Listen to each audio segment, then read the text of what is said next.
Calling to order the Group Insurance Committee meeting on January 22nd, 2025 at 4:07 p.m.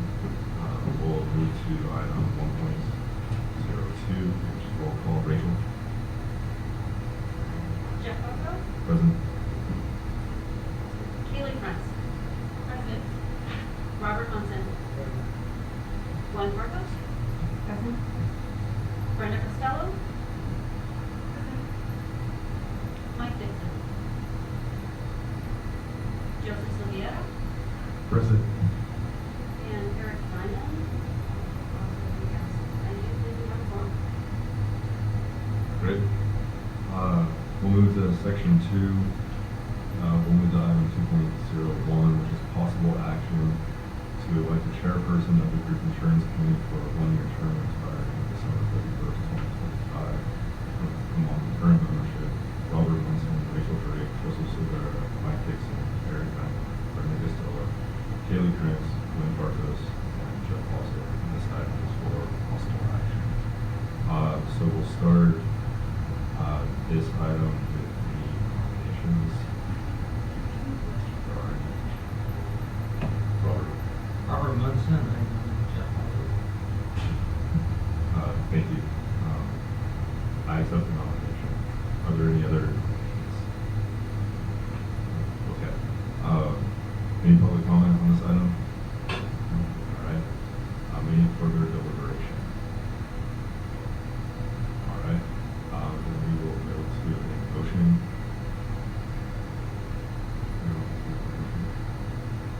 I move that we elect Jeff Bosco, chairperson of this committee. Second. All right. Any other comments? All right. I'll take a vote. All those in favor, say aye. Aye. Any opposed, nay. Motion passed. Thanks, everyone. Moving to item 2.02, possible action to elect the vice chairperson of the Group Insurance Committee for a 1-year term expiring December 31st, 2025, from among current membership, Robert Munson, Rachel Drake, Joseph Silvera, Mike Dixon, Eric Diamond, Brenda Costello, Kaylee Prince, and Gwen Bartos.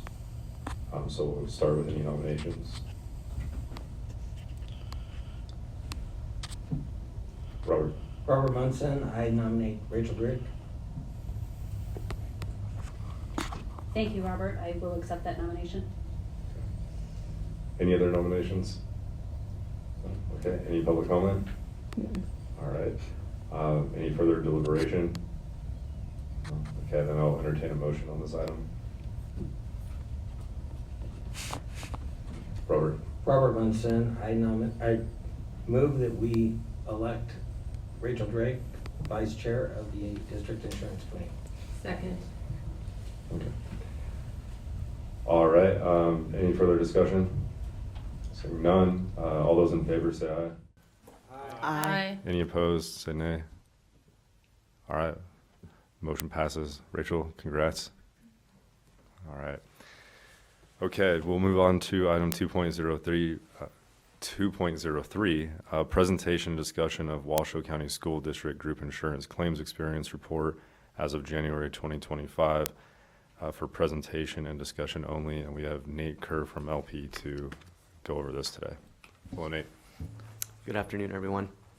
Nate Kerr with LP Insurance for the record. Here to go over December's group health plan report for Washoe County School District. As we get into it a little bit, we'll spend some time on kind of how the year ended up now that we have a complete 12 months. I think that was part of why Lloyd was all too happy to pass the buck for me today, because we finished out a little hot. So I highly suspect that's why I'm up here. Turning to Exhibit 1, Line 1, employee enrollment for the current period was up 3.2%, averaging 7,215 employees per month.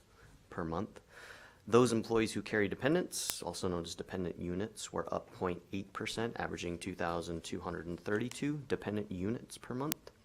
And the total number of dependents was up 1.4%, averaging 4,415 per month.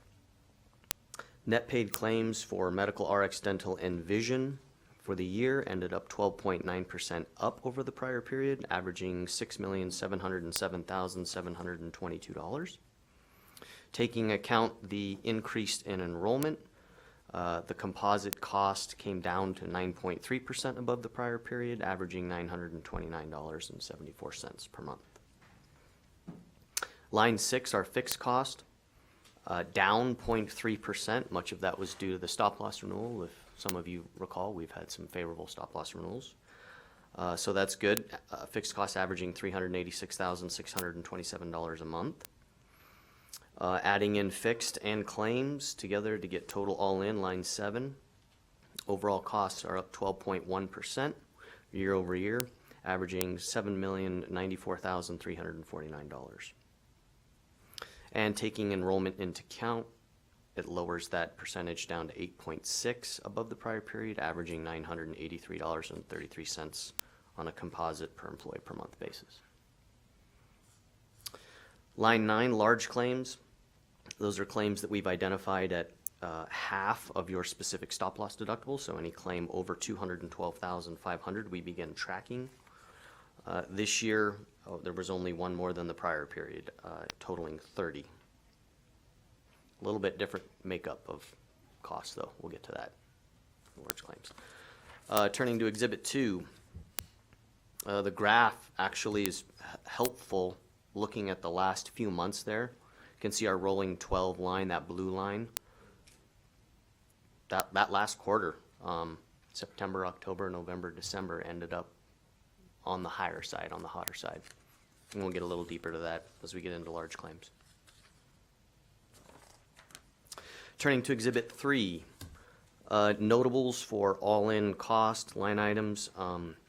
Line 22, stop-loss reimbursements, you'll notice we're down quite a bit. Not necessarily a bad thing, but definitely has a financial impact on the plan. So stop-loss reimbursements were down about 80% over the prior period. Line 30 is your 12.9% all-in. And line 35, 8.6, where it ends up on a net composite basis. Obviously, you can see there, line 35 down at the bottom there, November, December, we're on the higher side, December especially, from a composite cost basis. Turning to Exhibit 12, our large claims report. As I noted, the number of claims were relatively in line with where the district ends up on an average annual basis, right around 30. 28 to 30 is generally where they float. However, the dollars were a lot bigger. I went back and looked at 23 totals just for reference. The very bottom line there where it totals up to the far right, all claims at 212.5 or above equaled 12.2 million for 24. December of last year, that same number was 9.1 million, and only one claim difference. So, line 27 there on that report, you'll notice in December is quite substantial at a $1.5 million claim. So that claim in itself definitely skewed the curve a little. That was a bittersweet, it was a large claim. We actually didn't expect that to get paid in this period. Anthem actually called us and said, hey, just so you know, this is not going to get paid in time. So we thought we were going to have to face a whole new stop-loss deductible, and if you recall, our spec has specific deductibles gone up substantially. Good news, it came in and got paid. So bittersweet. Good news, bad news. It's a big claim, but at least we'll get some stop-loss reimbursement for it in the future. Questions?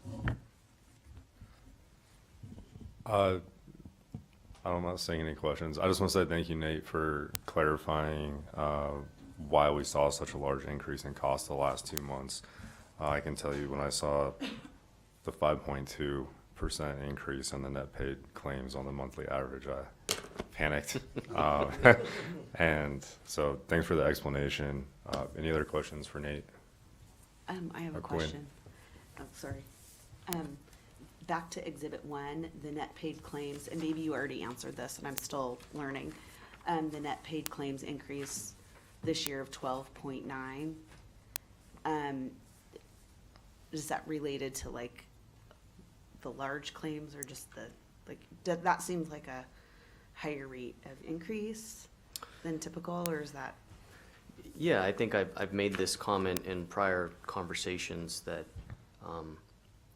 severity is consistently up. That is how big these claims are, or what the cost trajectory looks like. While we not necessarily are seeing a lot more claims, the claims that we're seeing are bigger, are more expensive.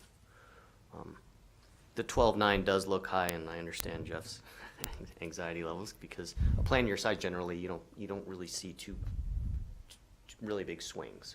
Fairly stable plan. These last 3 months were a pretty high month, but again, a lot of that was due to that one claim that hit right at the end of our period. A little unorthodox in that regard. So I can't point to one specific thing. Thanks. A follow-up question for you, Nate. So you said it's not, or it's the severity of claims. So it's not inflation or medical inflation that we're seeing, is it? Or is it a combination of severity of claims, like this $1.5 million large claim we had plus medical inflation? Yes. Okay. A lot of you have been on this committee for a while. I mean, a $1.5 million claim used to be very rare.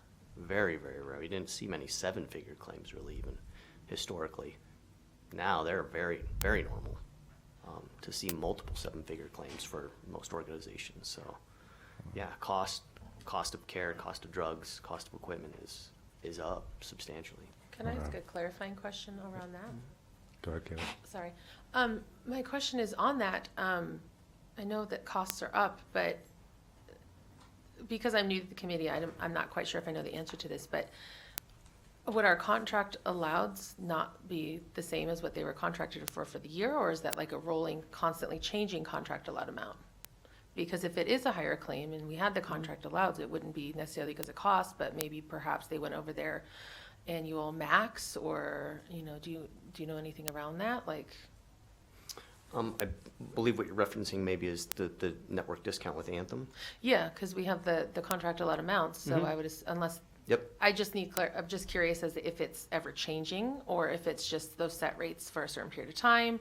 So then when I'm looking at these, I can remember that if it is something that's changing, Yeah. because if there's a high cost increase, then what happened to the contract allowance? Contracts from a network perspective, providers are fluid. They're always Okay, providers coming on, coming off. Contracts generally are 3 years. A Yeah. lot of times we're seeing less frequent now, 1 or 2 year contracts between networks and providers, right? And they have to renegotiate. Generally speaking, when they come up for negotiation, costs go up. yeah. Well, I was just curious if it was just like within that month, if it was a contracted rate, then I was trying to see the connection between why it would go up so much versus not. So Yeah. my assumption would have been it was probably their out-of-pocket max perhaps, or not sure? Okay. Yeah. Thank you. Robert? Robert Munson, just a quick question, just clarifying, and it's, our stop loss now is 450,000 or 400,000, isn't it? 425. 425. Currently, one effective, well, not currently, last year was. Right. As of this year, 1/1 went up to 600. Oh, so we've raised our stop loss, so next year claims will have to go over 600,000 before we get any Correct. kind of And reimbursement. the threshold in which we identify large claims will go up as well. It'll go up to 300,000 instead of 212. Okay. Any other questions for Nate? No? All right, Nate, thank you so much for your time today. Have a good one. Okay, that brings us to item 2.04, presentation and discussion of Washoe County School District Group Insurance Wellness Program Report to cover current events and programs as of January 2025. For presentation and discussion only, and Mackenzie Howard, I believe you have this item. Yep. Thanks, Jeff. Mackenzie Howard for the record. So for wellness, as of January 2025, we have 2 updates. We have a mindfulness challenge that we're going to be offering in the next few months. And then we are going to kickstart our wellness webinars again. So if you guys recall, last year around this time, we offered a mindfulness program, which was 8 weeks long, and we offered it to all employees, and it was offered on a reimbursement basis, so people could participate in the 8-week course. And if they completed 75% of the course, then they would be reimbursed at 75% as well. Based on the feedback that we heard from people who participated in the course and who didn't participate in the course but still gave us feedback on why they didn't, Emily's done a great job this time of taking that feedback into consideration and adjusting slightly. So we're going to offer a mindfulness challenge instead, which is a little less intensive, which some of the feedback last year was that the 8-week course was a bit intimidating and the practices that were involved with it was a little much. So the 6-week challenge is 2 weeks less, and the practices that you have between each weekly session are less. So your daily practice is minimized to about 20 to 30 minutes. We are also going to be shifting the cost and paying for employees up front, which will allow us to actually be pretty cost neutral with what we paid last year, but we'll be able to increase the number of participants. So I think that Emily, like I said, did a great job of taking in feedback from last year, and we'll do another evaluation at the end of this one to see if we improve. To encourage people to try it out, we are offering a few taste of mindfulness sessions. And so I encourage all of you to, when you see emails from these coming from benefits and wellness, to try one of these. This will give you an idea of what the course will be like, and it'll give you an idea of who the coaches are and what you can kind of expect out of this challenge. And then the next piece that Emily's done a great job of planning are our wellness webinars. So we're partnering with our EAP program, CompPsych. And on the second Thursday of every month, we're going to be offering webinars. These are about 45 minutes long.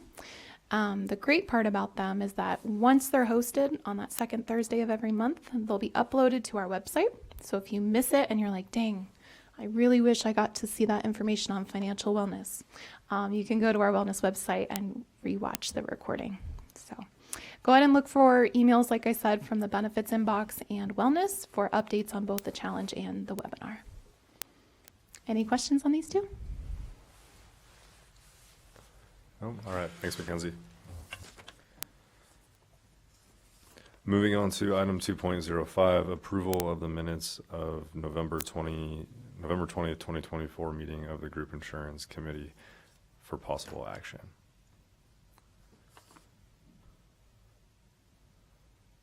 So if anyone has any corrections, now would be the time. Otherwise, we can take a motion for the item. Do we have any public comment on this item? Thank you.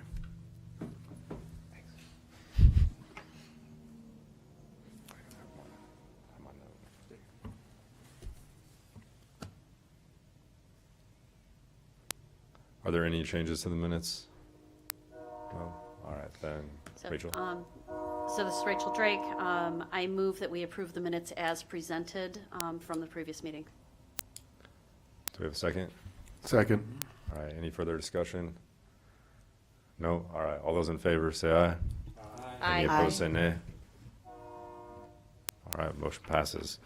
That brings us to our closing items. Item 3.01, public comment. Do we have any general public comment? No? All right. Our next meeting will be February 26, 2025, and that closes our meeting at 4:26 p.m.